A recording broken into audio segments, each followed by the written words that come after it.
Hello everybody, and welcome back to my first and second episode reviews for Junji Ito collection, something I was very excited for because I'm a bit of a horror junkie. Then I watched the first episode and I started thinking to myself, this may not be what I was expecting. Literally, I watched the first episode.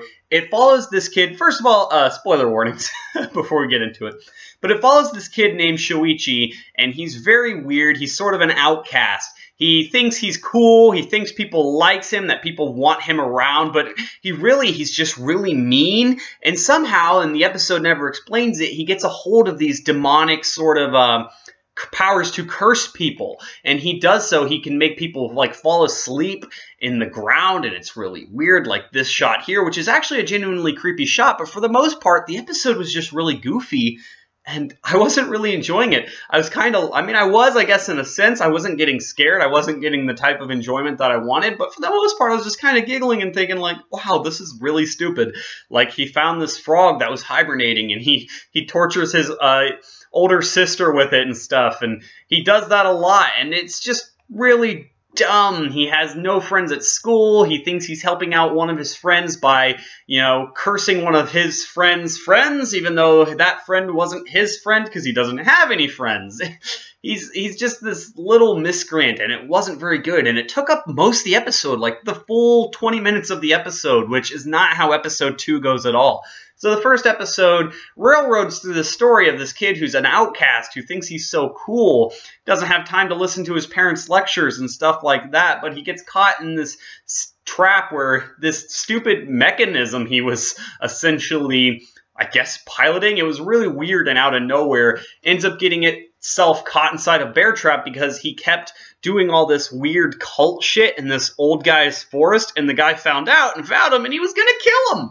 He was gonna kill him! It's like, what the fuck? Anyways, his older brother, who he hates, comes by and saves him, and he just has no admiration, and he doesn't care, and the episode ends with that frog he found having died because he left it in a box too long, and it was just a really bad episode. And then the second story within the first episode was about this girl, this family's daughter, getting turned into a doll and eventually decomposing and just getting uglier and uglier, and it kind of just railroads through it because that story only has like 2 minutes to be told.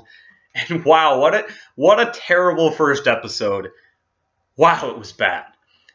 And then episode 2 happens. We get this main character. He's an amateur screenwriter, and he's a part of he's got friends who are also filmmakers, and they make this short film that's acclaimed. But before that short film gets made, he sees this really ugly model in a magazine, and it haunts his nightmares until eventually it goes away. Anyways, they gain some notoriety, and they start, sending out, I guess, open invitations for auditions for a new film because they want to write a new short film and basically hope that it will launch a filmmaking career for them.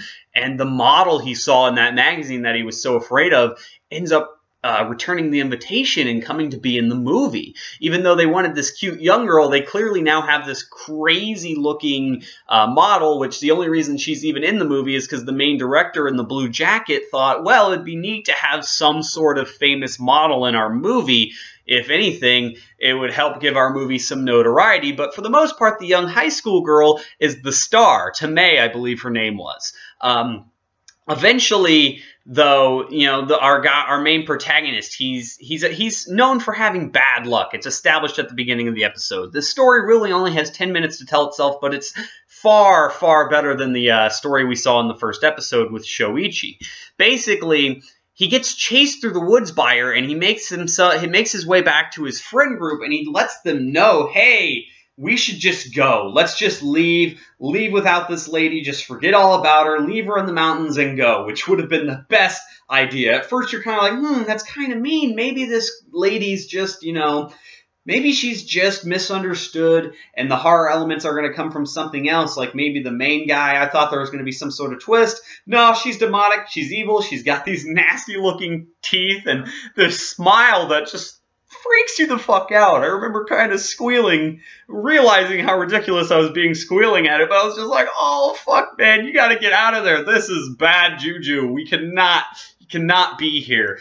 Anyways, one of the other friends slash filmmakers comes and says to the friend group and tells them, hey, that crazy model you brought along with us, the scary looking one, is eating our main female lead. It's kind of crazy, and they don't believe him, so they have him go show them, and you find her eating, and she's got blood all over her face, and she's frightening as all fuck. And they all start running away, and they all start trying to run away, but the guy's friend ends up getting caught, and there's this really creepy looking scene of him getting eaten. Oh man, she gets done eating the female, and she's like, now I'm the star of the movie. And I'm just like, get the fuck out of there. Anyways, he ends up tripping as his friends run off without him, the two surviving ones at least, and he thinks, man, I normally have a bad feeling about things, but my feelings are really bad. And the crazy lady says, we are finally alone, which makes sense when you call back to an earlier scene where the aspiring director said something to her along the lines of our main protagonist being a fan of hers, even though he's not, and he was pretty pissed that he said that. You can only imagine what she means and what she intends on doing now that they're finally alone. You know, if I was him, I'd think, I hope you're just going to kill me, because I don't want to be a part of any of that noise. Oh, man. That was a really good opener for the first half of the second episode. And the second half of the second episode was really good, too. You know, we cut to this girl who's in a hospital, and she's really scared because she has a debilitating disease and she's going to die. And she ends up seeing someone who sneaks into her room. Well, the guy who snuck into her room is actually the true star of the episode. He ends up having these really long dreams each night, where every night he goes to sleep, his dreams get even longer. The first time it's like, his dream was like 2 to 3 days, then a year. Eventually, it's like 200 years he's in his dream, and he physically feels himself being in a dream for 200 years. And then he wakes up, and he just starts to go nuts. The doctor's trying to help him, but the doctors don't really know how to. He's a really troubled individual with this very precarious situation, and he starts deteriorating and getting uglier and uglier. Meanwhile, the girl who had that disease is still dying. She's still afraid of him because he snuck into her room one night just because he was trying to stay up and stay awake, and maybe he was going to comfort her. In his dreams, perhaps, he thinks maybe that he was married to her.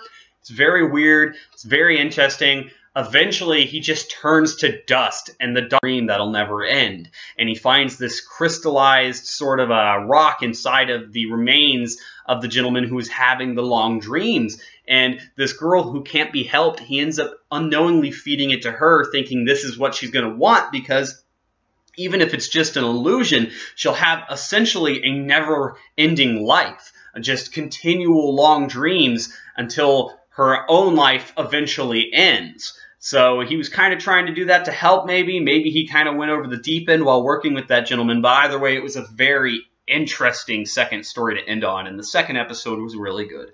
Honestly, if I just had the first episode and I'd just done an episode 1 review of this instead of doing 2 episodes, I would have said just skip this series. It's not worth it. It's low quality. The stories are stupid. It's funny because Junji Ito, I believe he's also the one who did Gyo Tokyo Fish Attack, and I did a admittedly very poorly made review of Gyo Tokyo Fish Attack. It's still available. It's still up on my channel. But I kind of thought the concept was just dumb fun. I found it very humorous. Kind of like the first episode of this series was kind of humorous. And I was like, maybe Junji Ito is not the horror master everybody, you know, sort of perceives him to be. But then again, after watching the second episode and these 2 stories unfold, I don't know. There's definitely got to be some truth to that because they were really, really well executed. And Studio Dean did a pretty good job animating them as well.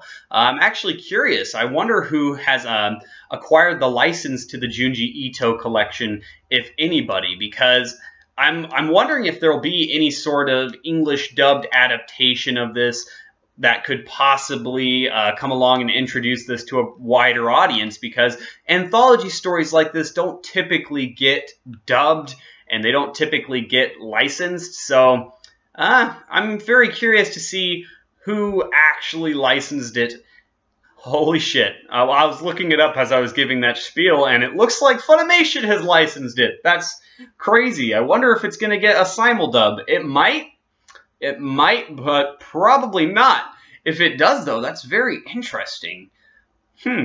Anyways, I do recommend the Junji Ito collection. It was a pretty decent first 2 episodes. As far as this season goes, it's basically just this and Darling in the Franxx that I'm interested in, both of which are licensed by Funimation, which is a huge relief as far as Darling in the Franxx goes, because Darling in the Franxx is animated by both Studio Trigger and A1 Pictures, and the funny thing is AnimeQuest are usually the ones who acquire licenses from those 2 animation companies, almost as if they own those 2 animation companies. And here we go, you have a joint effort between both of them, and Funimation got the license to Darling in the Franxx, and from the looks of it, they also have the license to the Junji Ito collection. Very interesting. Anyways, have you guys seen the first or second episodes of the Junji Ito collection yet? What do you guys think of it? Did it scare you? Did it make you laugh? It kind of did both of those things for me, depending on which episode you talk about, so only time will tell whether or not the series gets better or how the stories will fare from here on out. Anyways, thank you guys for watching. This has been AnimeQuest, and I will see you guys on the next quest for anime.